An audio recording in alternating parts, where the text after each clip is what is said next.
Hello guys, welcome to our YouTube channel study with M. आज मैं आप सभी के लिए काफ़ी इंपॉर्टेंट वीडियो लेके आई हूँ। तो देखिए, आपके आगामी उत्तराखंड के सभी एग्जाम के रिगार्डिंग आप सभी को स्टडी विद एम के द्वारा हिंदी की क्लास प्रोवाइड कराई जा रही है। ये क्लास डेली शाम 5 बजे आप सभी को प्रोवाइड कराई जाती है, जो कि आपके आगामी उत्तराखंड पुलिस, पटवारी, लेखपाल, फॉरेस्ट गार्ड व अन्य एक दिवसीय सभी परीक्षाओं हेतु काफ़ी महत्वपूर्ण रहने वाली है। तो आप सभी लोग हमारी इस क्लास में स्टार्टिंग से लेकर एंड तक बने रहें। और अभी तक काफ़ी सारी क्लासेस आपको हिंदी की प्रोवाइड करा दी गई हैं। तो जिन लोगों ने पुरानी क्लासेस नहीं देखी हैं, स्टडी विद एम पर प्लेलिस्ट अपडेट कर दी गई है, तो वहाँ पे आप विजिट करके अब तक के सारे क्लासेस को एक साथ देख सकते हैं। तो चलिए, आज की इस क्लास को हम स्टार्ट करते हैं। स्टार्ट करने से पहले जिन लोगों ने अभी तक हमारे YouTube channel study with M को सब्सक्राइब नहीं किया है, वो सब्सक्राइब कर लें। साथ ही साथ बगल में जो बेल आइकन दिख रहा है, इसे भी प्रेस कर लें, ताकि हम कोई भी वीडियो डालते हैं तो उसका नोटिफिकेशन आपके पास जल्द से जल्द पहुंच जाए। आप सभी लोग हमारे टेलीग्राम चैनल को भी ज्वाइन कर सकते हैं। ये भी स्टडी विद एम के नाम से ही बना हुआ है और टेलीग्राम चैनल पर रात को 8 बजे क्विज का भी आयोजन किया जाता है। काफ़ी महत्वपूर्ण क्वेश्चन आपको क्विज के रूप में दिए जा रहे हैं, तो आप कोई ज्वाइन कर सकते हैं। तो चलिए, आज की इस सीरीज को हम स्टार्ट करते हैं। इस सीरीज का पहला क्वेश्चन है, राहुल सांकृत्यायन का मूल नाम था। तो देखिए, राहुल सांकृत्यायन का मूल नाम क्या था? इनका मूल नाम था केदार पांडे। ऑप्शन बी इस क्वेश्चन का करेक्ट आंसर है। मूल नाम यानी कि बचपन का जो नाम था इनका क्या था? केदारनाथ पांडे था। और वर्ष 1930 ईस्वी में श्रीलंका जाकर इन्होंने बौद्ध धर्म अपना लिया था। इन्होंने बौद्ध धर्म अपना लिया था, जिसके बाद इनका नाम राहुल सांकृत्यायन पड़ा।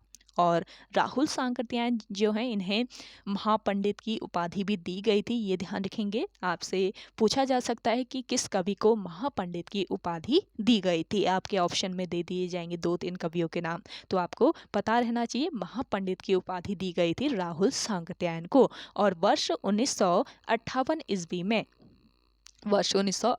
ईस्वी में इन्हें साहित्य अकादमी पुरस्कार से सम्मानित किया गया। किस रचना के लिए इन्हें साहित्य अकादमी पुरस्कार मिला, ये भी पूछा जा सकता है।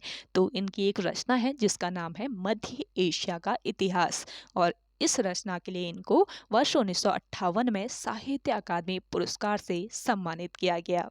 और देखिए, राहुल सांकृत्यायन के जन्म की अगर हम बात करते हैं, तो इनका जन्म 1893 ईस्वी को हुआ। कहाँ पर? उत्तर प्रदेश राज्य के आजमगढ़ जिले के पंदहा नामक गांव में इनका जन्म हुआ था। तो कहाँ पर इनका जन्म हुआ, ये भी आपको पता रहना चाहिए। अगला क्वेश्चन देखेंगे, वर्षतु का संधि विच्छेद है। तो देखिए, वर्षतु का संधि विच्छेद क्या हो जाएगा? वर्षा धन ऋतु। ऑप्शन सी यहाँ पे आपका राइट आंसर है। और ये किस संधि का उदाहरण है, ये भी आपसे पूछा जा सकता है। तो देखिए, वर्षतु यानी कि वर्षा धन ऋतु, ये आपका किस संधि का? गुण संधि का उदाहरण है। अब गुण संधि में क्या होता है, ये भी आपको पता रहना चाहिए। तो देखिए, यदि अ और आ, यदि अ और आ के बाद छोटी ई या बड़ी ई, छोटा ऊ या फिर बड़ा ऊ और री स्वर आए। ध्यान दीजिएगा, यदि अ और आ के बाद छोटी ई या बड़ी ई, छोटा ऊ या बड़ा ऊ और री स्वर आए, तो दोनों के मिलने से क्रमशः क्या हो जाते हैं? दोनों के मिलने से ए, ओ और अर हो जाते हैं। देखिए, ए, ओ और अर कैसे हो जाएंगे? जैसे कि आपका अ और छोटी ई मिला, तो इन दोनों के मिलने से क्या हो जाएगा? ए हो जाएगा। ऐसे ही आपका अ और बड़ी ई के मिलने से क्या हो जाएगा? ये भी ए हो जाएगा। आ और बड़ी ई के मिलने से भी ए हो जाएगा। और अगर हम अ और उ इन स्वरों को मिलाते हैं तो क्या बन जाएगा? ओ बन जाएगा। और आ और छोटा ऊ को मिलाकर भी क्या बनता है? ओ बनता है। और आ और बड़ा ऊ को मिलाकर भी आपका ओ ही बनता है। और आपका अर कैसे बनता है? आ और री को मिलाकर आपका क्या बन जाएगा? अर बन जाएगा। तो क्या हो जाता है? ए, ओ और अर हो जाता है। अब यहाँ पर आप देखें तो आपको क्या दिया हुआ है? वर्षतु का संधि विच्छेद वर्षा धन ऋतु दिया हुआ है। अब देखिए, यहाँ पे कौन सा स्वर है? वर्षा, यानी कि यहाँ पे है आपका आ स्वर, यहाँ पे है आपका कौन सा? यहाँ पे है री। तो आ और री के मिलने से यहाँ पे क्या हो जाएगा? अर हो जाएगा, यानी कि आपका संधि विच्छेद संधि क्या हो जाएगी इसकी, इसको अगर हम जोड़ दें वर्षाधन ऋतु को, आपका क्या हो जाएगा वर्षतु, यानी कि यहाँ पे अर हो जा रहा है। तो वर्षा तो था ही, ऋतु को जोड़ेंगे तो और इसमें जुड़ जाएगा, तो वर्षतु आपका यहाँ पे करेक्ट हो जाएगा। इस तरीके से आपको इसे सॉल्व करना है। अगला क्वेश्चन देखेंगे, परिमाणवाचक विशेषण किस वाक्य में है। तो देखिए यहाँ पे बताना है परिमाणवाचक जो विशेषण है वो किस वाक्य में है। तो परिमाणवाचक विशेषण क्या होते हैं ये आपको पता होगा, तभी आप करेक्ट कर पाएंगे। परिमाणवाचक विशेषण की अगर हम बात करते हैं तो जिन विशेषण शब्दों से किसी वस्तु की मात्रा जैसे कि नाप तौल का ज्ञान होता है उसे कहा जाता है परिमाणवाचक विशेषण। ये ध्यान रखेंगे, जिन विशेषण शब्दों से किसी वस्तु की मात्रा नाप तौल का ज्ञान होता है उसे परिमाणवाचक विशेषण कहा जाता है। अब परिमाणवाचक विशेषण भी दो टाइप के होते हैं, एक तो होता है आपका निश्चित परिमाणवाचक विशेषण, निश्चित परिमाणवाचक विशेषण, दूसरा होता है आपका क्या, अनिश्चित परिमाणवाचक विशेषण, अनिश्चित परिमाणवाचक विशेषण। तो दो तरह के परिमाणवाचक विशेषण होते हैं। निश्चित परिमाणवाचक विशेषण में क्या होता है, जिससे वस्तु की निश्चित मात्रा का बोध होता है, जैसे कि 10 केजी चावल, 10 किलो चावल, ऐसे ही 100 लीटर दूध, तो निश्चित एक मात्रा है ना, तो 100 लीटर दूध, 10 केजी, एक निश्चित मात्रा का बोध होता है, पता चलता है, वो हो गया आपका निश्चित परिमाणवाचक। और ऐसे ही अनिश्चित क्या हो जाएगा, जिससे वस्तु की अनिश्चित मात्रा का बोध होता है। अनिश्चित मात्रा यानी कि जैसे कहते हैं थोड़ा सा दूध दे दो, इतना दूध, बहुत घी, तो ये अनिश्चित मात्रा है, कोई फिक्स मात्रा इसकी नहीं है, तो ये हो गया आपका अनिश्चित मात्रा। अब देखिए यहाँ पे आपको क्वेश्चन में दिया हुआ है 2 किलो अनाज दे दीजिए, परिमाणवाचक विशेषण क्या हो जाएगा इसमें, 2 किलो अनाज दे दीजिए, परिमाणवाचक विशेषण यानी कि जिससे, और परिमाणवाचक विशेषण में भी कौन सा ये विशेषण है पूछा जा सकता है, निश्चित है या अनिश्चित है, तो आपका कौन सा हो जाएगा, निश्चित है। यहाँ पे 2 किलो अनाज निश्चित हो रहा है, तो ये हो जाएगा आपका परिमाणवाचक विशेषण, आपको देखने से ही पता चल जाएगा इसमें। अगला क्वेश्चन देखेंगे, कृषक संस्कृति का महाकाव्य कहा जाता है। तो देखिए मोस्ट इंपॉर्टेंट क्वेश्चन है, कृषक संस्कृति का महाकाव्य कहा जाता है, किसको कहा जाता है कृषक संस्कृति का महाकाव्य, गोदान को। और गोदान के रचनाकार कौन है, प्रेमचंद्र है, प्रेमचंद जो है इसके रचनाकार हैं गोदान के। गोदान प्रेमचंद द्वारा रचित एक इनका अंतिम उपन्यास है, लास्ट उपन्यास है इनका ये प्रेमचंद का। और प्रेमचंद की बात करें तो प्रेमचंद ने अपने लेखन की शुरुआत किससे की थी, अपने लेखन की शुरुआत इन्होंने उर्दू में नवाब राय नाम से की थी। उर्दू में इनका एक नवाब राय है, तो नवाब राय इनकी एक रचना है, तो इस नाम से इन्होंने लेखन कार्य प्रारंभ किया था। और इन्होंने प्रेमचंद ने जमाना, माधुरी, मर्यादा, हंस व जागरण आदि पत्रिकाओं का संपादन भी किया था। और इनके नाम पर, इनको सम्मान देने के लिए इनके नाम पर डाक टिकट भी जारी किया गया। कितने पैसे का, 30 पैसे का डाक टिकट इनके नाम पर जारी हुआ। और कब ये डाक टिकट जारी किया गया, वर्ष 1980 ईस्वी में। तो काफ़ी महत्वपूर्ण पॉइंट यहाँ पे आपको बताए जाते हैं, तो आप हिंदी की क्लास जरूर फॉलो कीजिएगा, यहाँ से आप बहुत सारा जो आपका डाउट है वो क्लियर हो जाएगा। अगला क्वेश्चन देखेंगे, अंकुर का पर्याय है। तो देखिए यहाँ पे अंकुर का पर्याय बताना है, तो अंकुर का पर्याय होता है क्या, नवोद्भेद। ऑप्शन सी यहाँ पे आपका बिल्कुल करेक्ट आंसर है। अगला क्वेश्चन देखें, राजभाषा आयोग का गठन कब हुआ था। मोस्ट इंपॉर्टेंट क्वेश्चन है, जरूर ध्यान रखेंगे। राजभाषा जो आयोग है इसका गठन किया गया था कब, 7 जून 1955 को, यानी कि ऑप्शन डी यहाँ पे आपका बिल्कुल राइट आंसर है। और राजभाषा आयोग के अध्यक्ष कौन थे ये भी पूछा जा सकता है, तो राजभाषा आयोग जो है इसके अध्यक्ष थे कौन, इसके अध्यक्ष थे बाल गंगाधर तिलक, बाल गंगाधर तिलक इसके अध्यक्ष थे राजभाषा आयोग के। और इस आयोग की जो प्रथम बैठक हुई थी वो कब हुई थी, 15 जुलाई 1955 को। और राजभाषा विभाग की स्थापना कब हुई, ये भी आपसे पूछा जा सकता है। यहाँ पे तो राजभाषा आयोग है और राजभाषा विभाग की स्थापना कब हुई, आंसर कीजिएगा इसका, राजभाषा विभाग की स्थापना कब हुई। आप सभी लोग भी थोड़ा आंसर कीजिए। अगर आपको नहीं आएगा तो मैं नेक्स्ट क्लास में आपको इसका भी एक्सप्लेन करूंगी कि राजभाषा विभाग की जो स्थापना है वो कब हुई। आप कोशिश कीजिएगा कमेंट करने की। अगला क्वेश्चन देखेंगे, सही कथन युग्म का चयन कीजिए। तो देखिए सही कथन युग्म चयन कर लेना है। यहाँ पे कठोर बनकर भी सदस्य बनो, ये सरल वाक्य है आपका, बिल्कुल सही है। जिसमें टोपी पहल रखी थी वह बाबू कहाँ गए, ये आपका मिश्र वाक्य है, ये भी आपका करेक्ट है। अगला है शशि गा रही है और नाच रही है, ये संयुक्त वाक्य है, ये भी आपका बिल्कुल सही है। तो सभी सही है, उपयुक्त तो सभी सही हैं। ऑप्शन डी यहाँ पे आपका राइट आंसर हो जाएगा।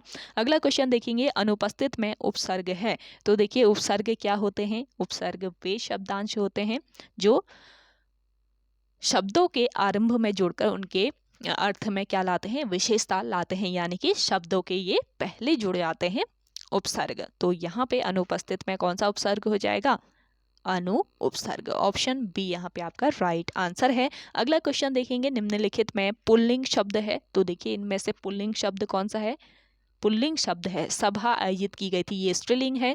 फौजी, फौज जो है, फौज या सेना, इसके लिए भी स्त्रीलिंग शब्द का प्रयोग होता है ना।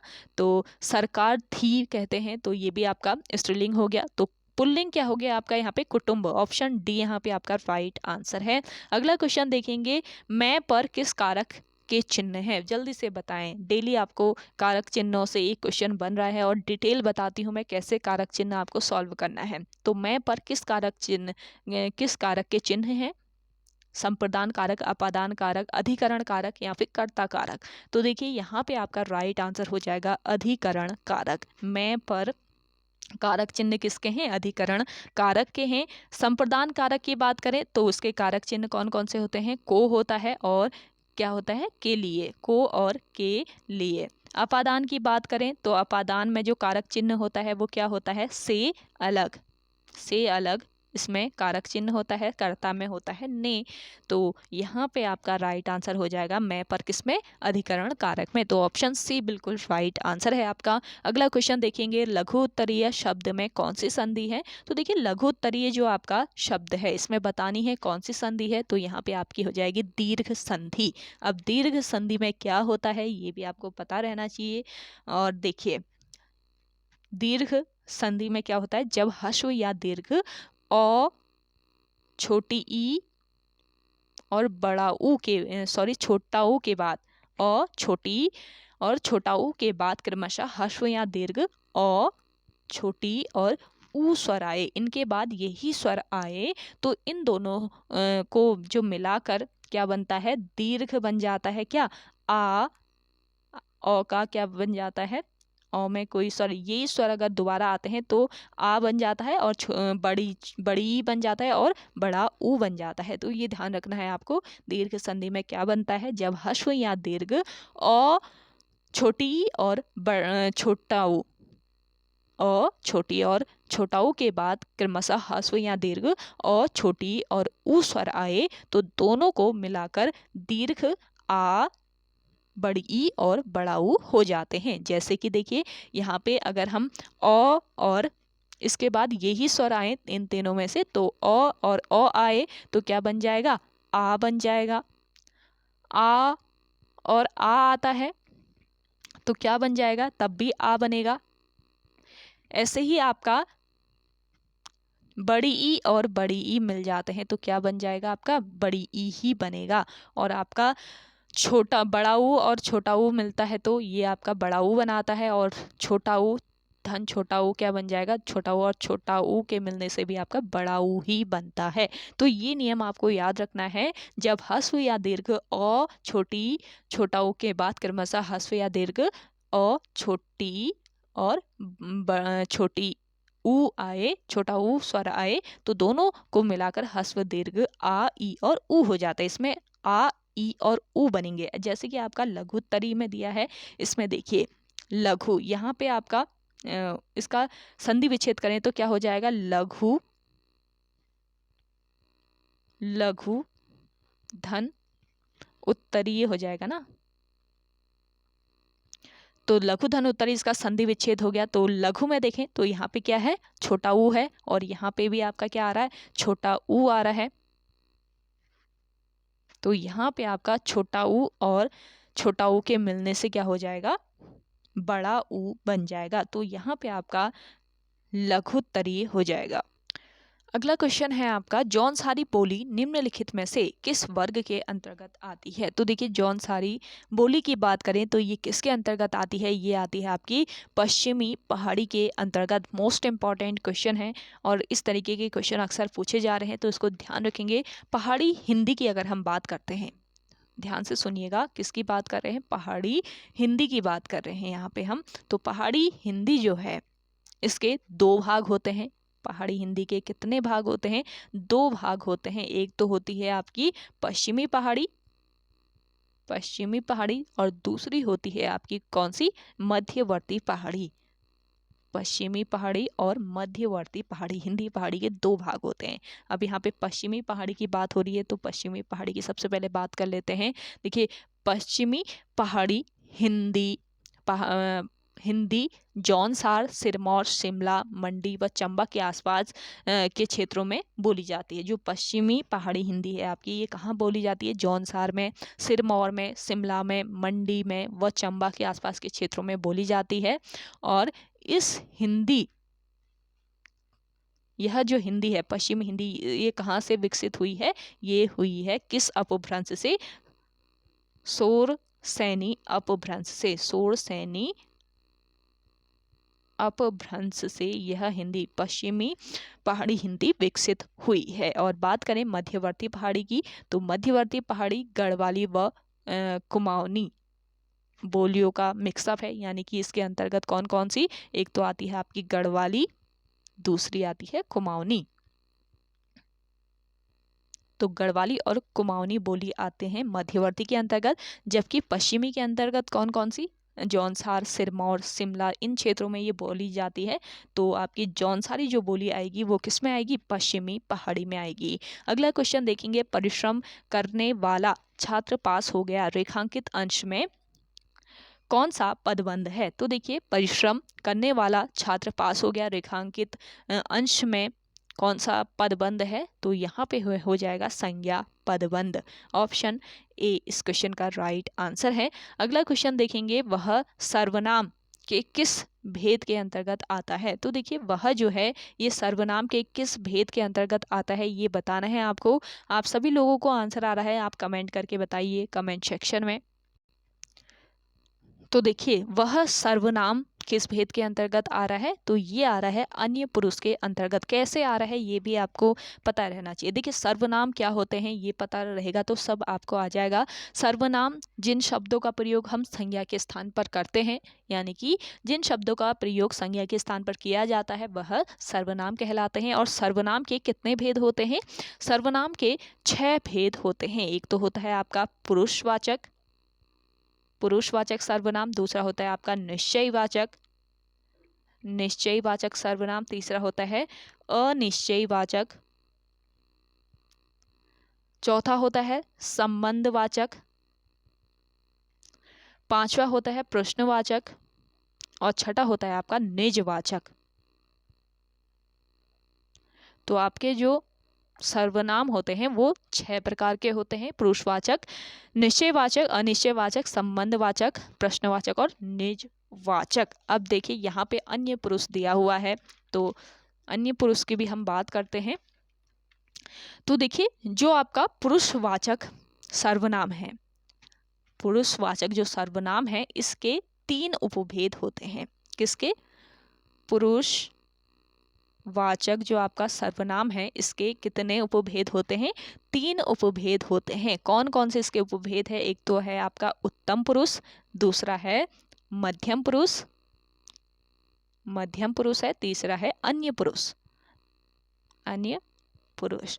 तो अन्य पुरुष जो है ये किस में आता है, पुरुषवाचक सर्वनाम के अंतर्गत आता है। तो देखिए उत्तम की बात करें तो ये उत्तम जो पुरुष है ये किसके लिए प्रयोग होता है, ये वक्ता के लिए प्रयुक्त होता है। जैसे कि वक्ता कौन हो जाएगा, मैं, मेरा, हमारा, हम, तो ये सभी शब्द जो होते हैं ये किसके अंतर्गत आते हैं, उत्तम पुरुष के अंतर्गत आते हैं। यानी कि वक्ता के लिए जो शब्द प्रयुक्त होते हैं वो होते हैं उत्तम पुरुष, जैसे कि मैं, मेरा, हमारा, हम, ये सभी आपके उत्तम पुरुष हो गए। मध्यम की बात करें तो इस सर्वनाम का प्रयोग श्रोता के लिए यानी कि जो सुनने वाले होते हैं उनके लिए किया जाता है, जैसे कि तुझे, तुझे, तुम्हें।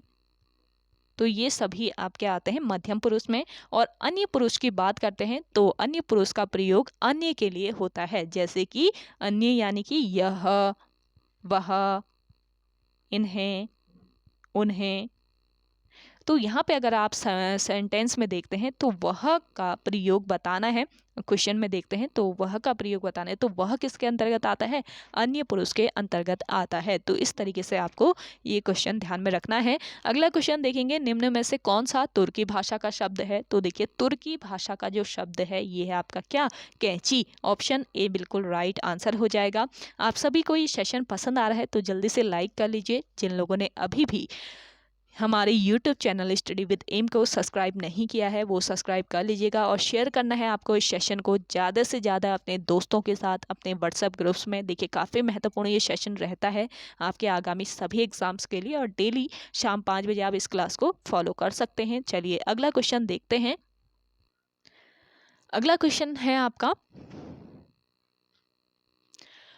उद्दत का विलोम शब्द है। तो देखिए उद्दत का विलोम शब्द क्या हो जाएगा, उद्दत का विलोम शब्द होता है सौम्य। ऑप्शन सी यहाँ पे आपका राइट आंसर हो जाएगा। उद्दत का विलोम शब्द क्या हो जाएगा, सौम्य। अगला क्वेश्चन है, तारीख शब्द है। तो देखिए तारीख जो शब्द है ये कैसा शब्द है, विदेशी है, देशज है, तत्सम है, तद्भव है। तारीख शब्द है आपका विदेशी शब्द, विदेश का ये शब्द है, यहाँ का नहीं है। अगला क्वेश्चन देखेंगे, उपानह शब्द का अर्थ क्या है। उपानह शब्द का अर्थ होता है क्या, जूता। ऑप्शन ए यहाँ पे आपका राइट आंसर है। अगला क्वेश्चन देखेंगे, अनुभवी का विशेष्य है। अनुभवी का विशेष्य हो जाएगा अनुभव। ऑप्शन डी इस क्वेश्चन का राइट आंसर है।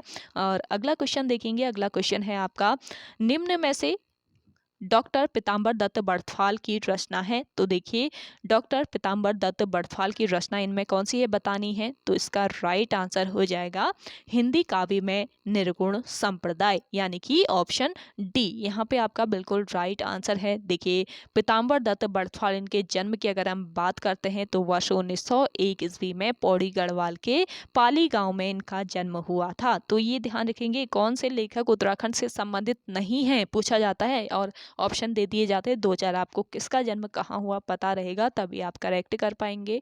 और ये जो है पीताम्बर दत्त बड़थवाल ये हिंदी विषय में डॉक्टरेट करने वाले पहले व्यक्ति थे, और इन्होंने कानपुर में एक पत्रिका का संपादन भी किया था। इस पत्रिका का नाम क्या था, हिलमैन पत्रिका। तो हिलमैन नामक जो पत्रिका है इसका संपादन किसने किया था, पीताम्बर दत्त बड़थवाल ने किया था। तो ओके गाइज, आज के इस सेशन में इतना ही। आई होप आप सभी को आज का ये सेशन काफ़ी पसंद आया होगा। अगर आप सभी को आज का ये सेशन पसंद आता है तो इस सेशन को लाइक कीजिए, शेयर कीजिए। जिन लोगों ने अभी भी हमारे YouTube channel study with M को सब्सक्राइब नहीं किया है वो सब्सक्राइब कर लें। तो चलिए मिलते हैं एक नेक्स्ट इंटरेस्टिंग वीडियोज़ के साथ, तब तक के लिए धन्यवाद।